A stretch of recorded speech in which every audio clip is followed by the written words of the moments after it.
Chimpanzees have entered the Stone Age. Rise of the Planet of the Apes, chat. It's coming true. That chimpanzee just made a stone tool, and that one's hunting with a spear. If this looks like the Stone Age to you,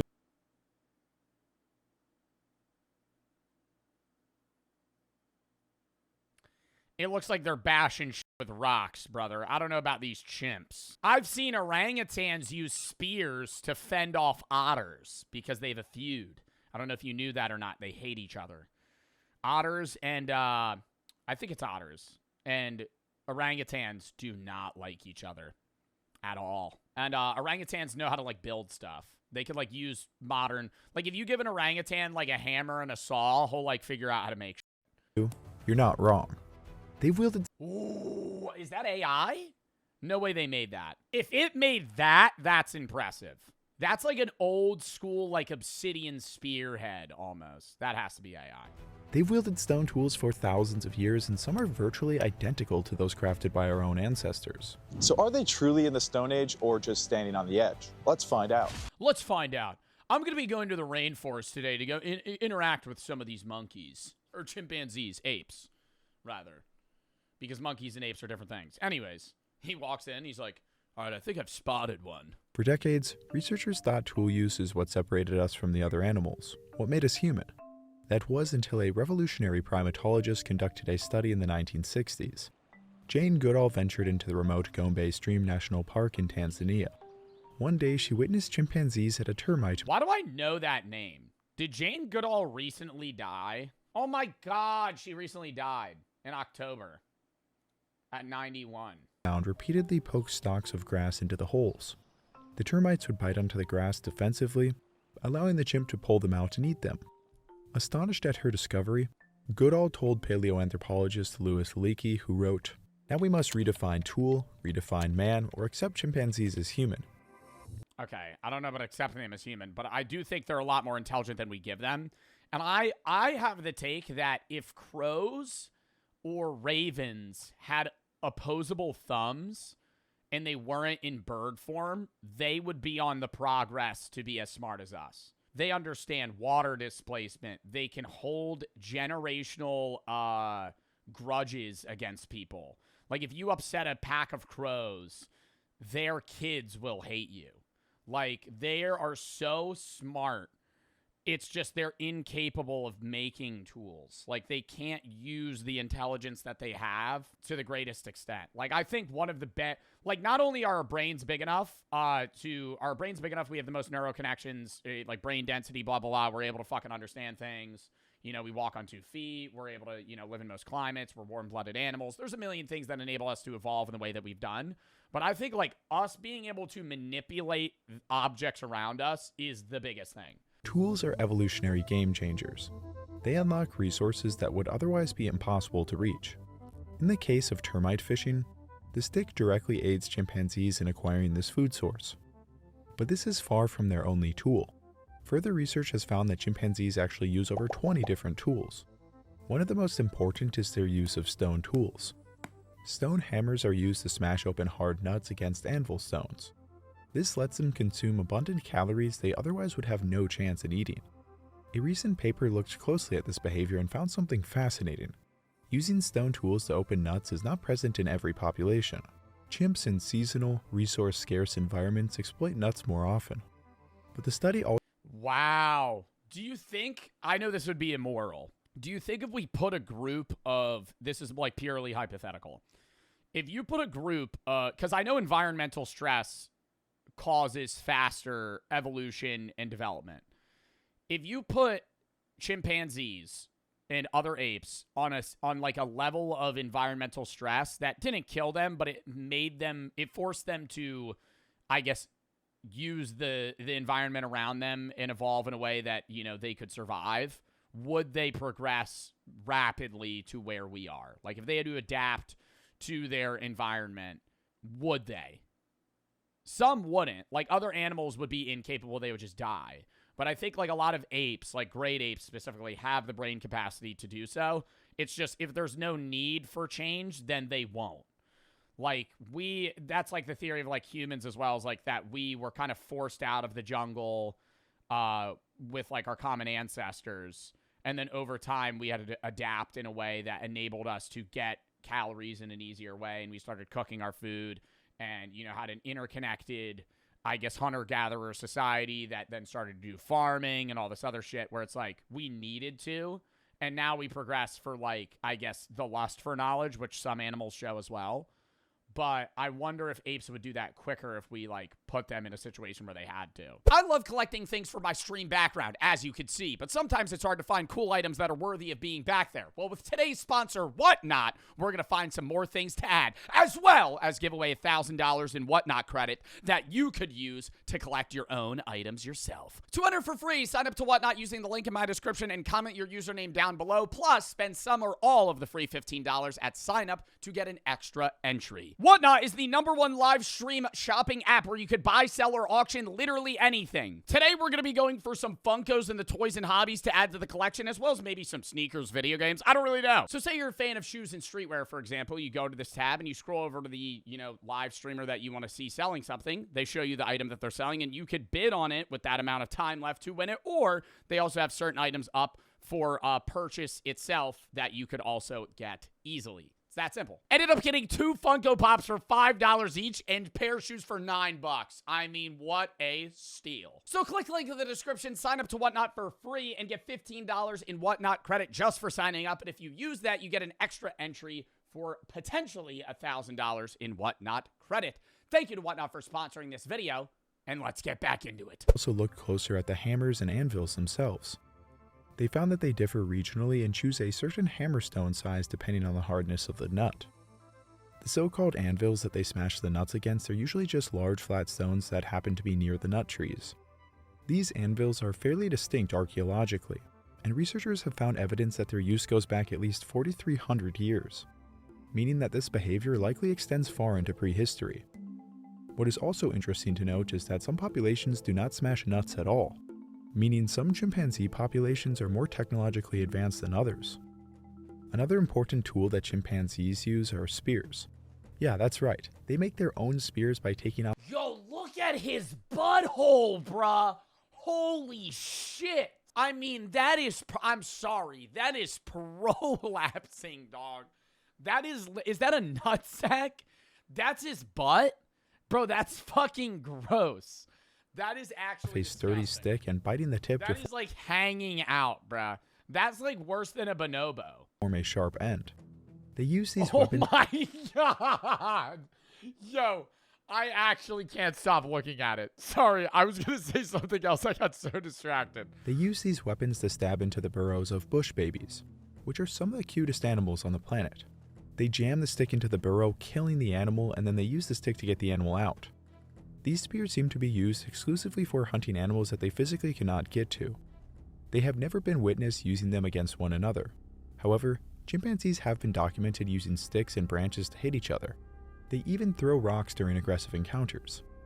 It seems that they have already had their 2001 Space Odyssey moment.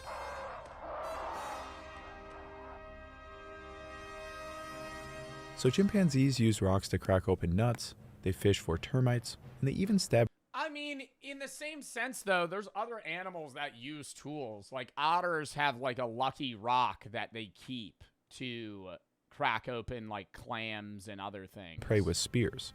So have they truly entered the Stone Age? Well, they are far from the only animals to use tools. Orangutans use sticks to fish for insects and honey. You may have even seen this image of an orangutan spearfishing.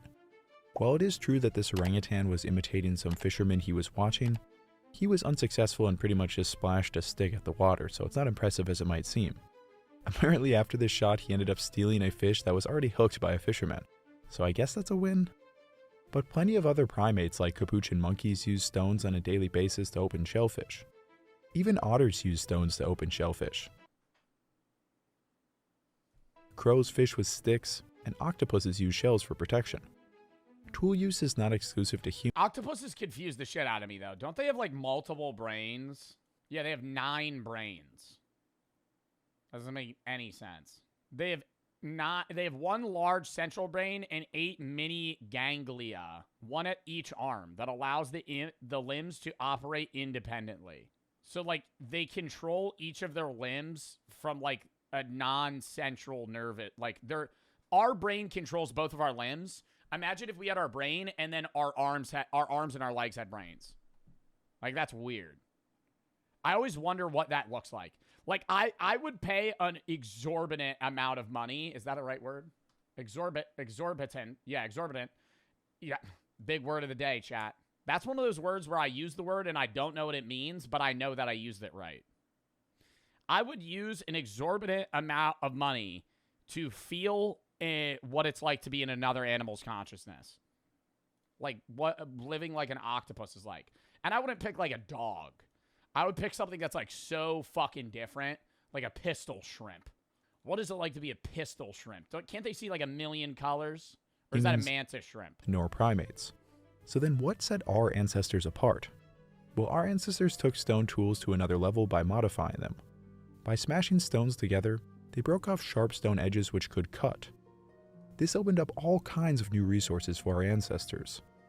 Just as the termite sticks or spears allowed chimpanzees to Or they knew even like earlier humans had the capability of using their mouth as a third arm, to where when they would shave leather, they would hold, like they would have the sharp stone and they would pull it and then grip it with their teeth and shave it. And you could see it through the markings on their skeleton. Extract calories out of their like, that's nuts. environment.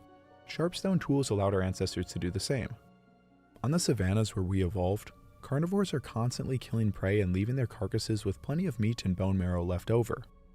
A study looking at zebras killed by lions found that on average, 33 pounds or 15 kilograms of meat was left over. That is roughly 20,000 calories in meat alone, not to mention the marrow. This would have met the daily requirements of about 27 early hominins. But to harvest this meat, our ancestors needed the sharp edges of stone to cut through tendons, scrape off meat. Yo, imagine being an early human that just slayed an elephant with your pack, bruh. That would be like the biggest, a Super Bowl win. Beyond that, you just won the World Cup, bruh. That'd be aura. You're literally, you and five people just fucking killed an elephant. You're like, yo, we're set. Like, we're chilling for like another month. I thought about that, and I know this is such a fucking first world thing to say.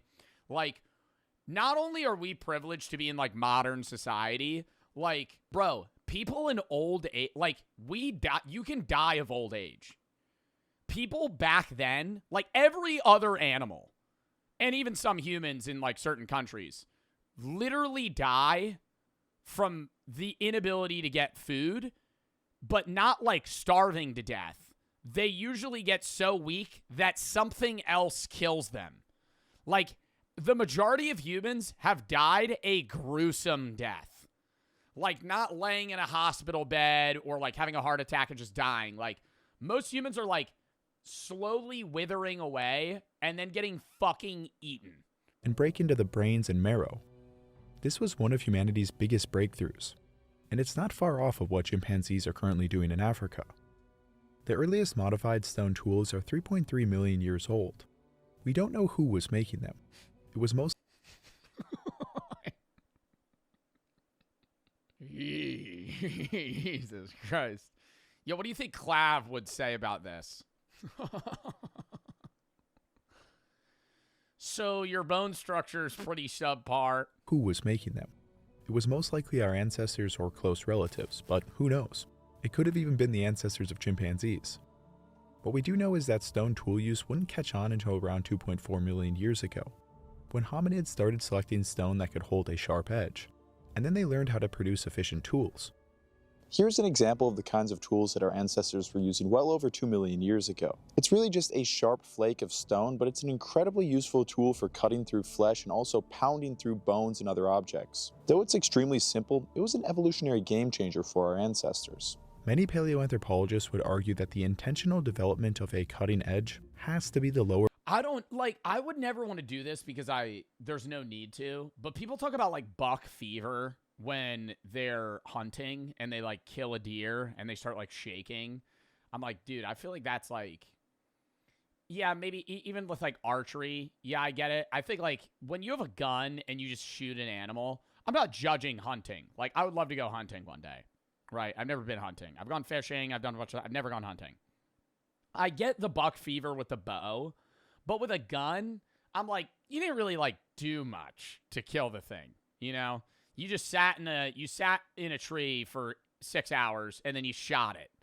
Like, I feel like the adrenaline rush from running with like rudimentary clothing, holding a spear with like 5 people, and you're trying to fucking corner an animal, like that's like actively would kill you in a 1v1, but you're with 4 other people and one of you might die. Like, all of you might die. You know, you and 4 people are trying to fucking kill this whatever animal you're trying to kill at the time, whether it be in sub-Saharan Africa or Europe or wherever it was at the time, and you're trying to fucking corner this thing, and it's ready to kill you. You know, I'm not talking about a deer. I'm talking about like a scarier animal, and you're just slow picking it away with like a stick or like a makeshift spear. Oh my God. Or bound of the Stone Age. Otherwise, otters and capuchins are also in the Stone Age. Yeah, try to kill a fucking mammoth.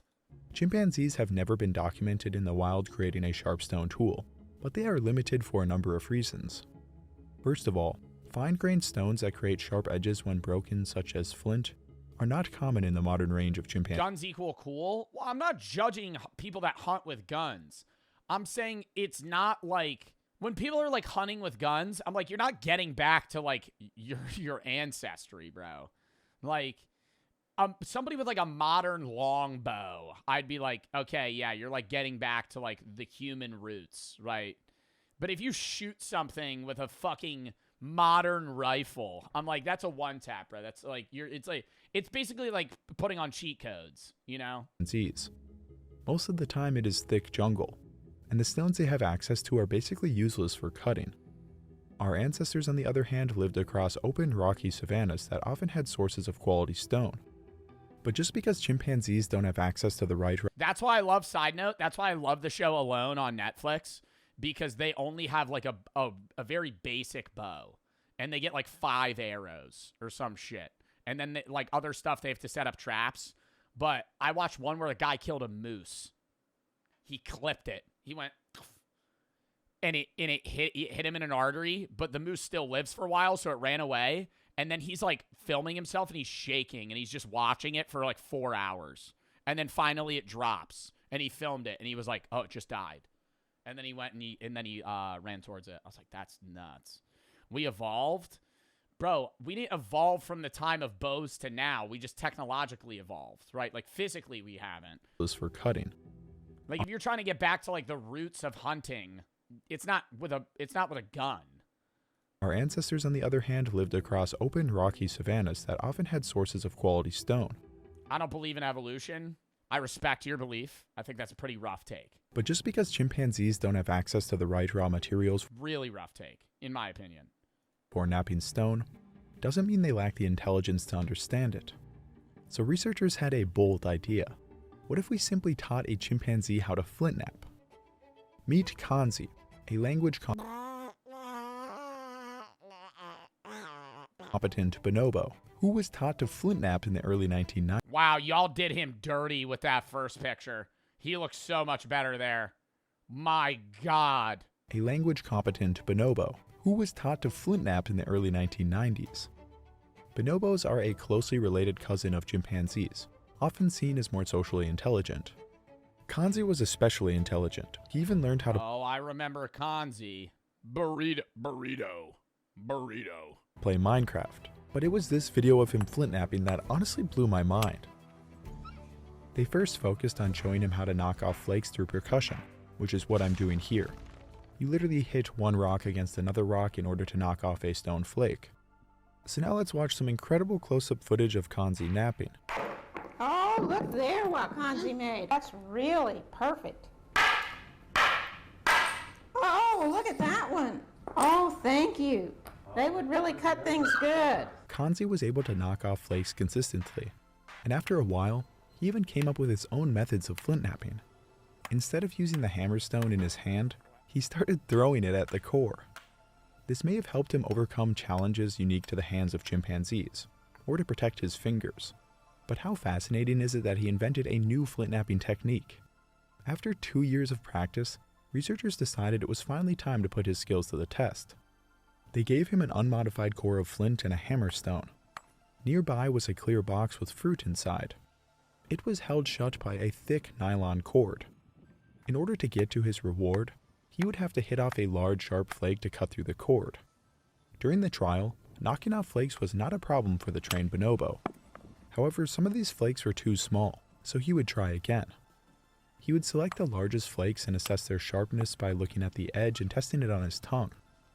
Eventually, he knocked off a large flake and was able to cut open the box. This process was repeated 11 times, producing an abundance of data and artifacts. For a banana. Now here's where it gets really interesting. When researchers analyzed the bonobo-made artifacts, they found something remarkable. Many of them were virtually indistinguishable from the tools that our ancestors made 2 million years ago. The flakes had striking platforms, bulbs of percussion, and sharp usable edges. The ones he decided to use were the largest and sharpest tools. His method of assessing the sharpness with his tongue may have been the same way our ancestors assessed sharpness, but there were differences too. Our ancestors usually knocked off flakes at around 80 degrees to consistently produce long flakes. Kanzi's flakes averaged nearly 90 degrees, essentially right angles. This is the maximum angle at which these materials will fracture at all. This tells us that Kanzi did not have quite as complex an understanding of flintnapping as our ancestors did 2 million years ago, and this may also be due to chimpanzee hands not being as dexterous as ours. Our lineage has been napping stone for well over— What does a shaved chimp look like? Huge nuts. Wow. I can't show that image. I mean, dude has a bowling ball for a nutsack. Can I show that? I'm not going to show that. He kind of just looks like an old man. If I scroll, chat, the rest of the image is just straight ball sack. Over 2 million years. Modern human hands are quite literally evolved to nap stone. It was only in the past 5,000 years or so that most of us stopped. Kanzi's flintnapping was impressive, but it was notably worse than, say, Homo erectus. Somebody said Joe's jealous. No, that shit would be hard to walk, bro. Either way, it gives us a window into what the earliest sharp stone tools would have looked like. Our minds were already capable of understanding how to create sharp stone edges, and our dexterous hands came later. In another study conducted 14 years later, Kanzi had clearly become more adept at making and using stone tools. Kanzi and another bonobo used stone to break into logs and dig, both getting a reward if successful. Kanzi used flakes like a drill, rotating them to bore deeper into the log. He used larger flakes as wedges to pry into the logs and even used them to chop. In another part of the experiment, he used flakes as shovels to dig into tough sediment to retrieve food. It's interesting to note that Kanzi was far more successful than the other less trained bonobo, indicating that his training really did pay off and allowed him to access these resources. Kanzi lived on— I wish they would test to see if he would pass it on to a future generation, because that's one of the biggest things that we've done as a species that has enabled us to progress, is our capability to pass down knowledge, because then you're giving your— that's why, like, humanity as a whole is supposed to get better and better through each generation, because the starting point of, like, lack of knowledge, rather, is supposed to be earlier and earlier, right? Like, you're supposed to be where your parents were at 25 when you're 20. And then they're supposed to be where you're at right now when they're, like, 18. And then you're supposed to get smarter and smarter. That's why it's like, you know, fucking juniors in high school, seniors in high school learn calculus. Calculus was, like, not something that the average person that was 17 knew 50 years ago. On for about a decade doing all kinds of fun scientific studies before sadly passing away in March of 2025. These studies show that with human interaction or training, bonobos and chimpanzees can produce intentional stone tools, leaving wear patterns comparable to early human artifacts. Such tool production and utilization competencies are extremely similar to the competencies of early humans such as Homo habilis and Homo erectus. A 2021 study on untrained chimpanzees showed that they did not spontaneously create or use sharp flake stone tools, even when provided with materials. Wow. Suggesting extensive social learning or training is necessary for this behavior. We know that chimpanzees have to learn how to process nuts with stones and anvils from their relatives who teach them the technique. It's a cultural innovation. In order for wild chimpanzees to start flaking their own stone tools, they would have to have quality stone available to them, and importantly, a reason to create sharp tools. Without direct human intervention, this seems unlikely. But funny enough, capuchin monkeys in Brazil are accidentally achieving what we consider a human milestone. They use stone hammers to open fruits and nuts, but also for a far stranger reason. They smash rocks together to create dust which they then lick up. Scientists really have Oh my god, to get salt intake? no idea why they do this. Maybe it's to help them get some minerals into their diet. Regardless of why they do it, Minerals? they happen to create stone flakes that are virtually identical to early human tools in Africa. These stone flakes have been found in Brazil in layers dating back over 50,000 years ago. At first it was thought that humans were in the region Yeah, like iron. tens of thousands of years before we thought, What other minerals would you get from a rock? but it now seems it was actually capuchin monkeys leaving a seemingly human signature. So ironically, capuchin monkeys have unintentionally entered the Stone Age before our closest relatives. How would they know? Well, it's not that they would know. It's that, like, if they licked up, like, rock dust one time, they probably felt better. Like, it's like, if you lick a salt rock, you're like, oh, that tastes good. Like, your body still knows what's good and what's bad. That's why poop's disgusting to you. Because we know poop is deadly for us, right? Potentially harming bacteria, and it's a biohazard. But poop smells like shit. Well, poop is shit. But poop smells bad because you're genetically not meant to have that. But for other animals that like poop probably smells fucking great, you know? Like, if you're like a dung beetle, you probably smell shit and you fucking start getting, all jazzed up. So are chimpanzees in the Stone Age? Kind of, but not really. They've been hunting with spears and cracking nuts with stone hammers for thousands of years.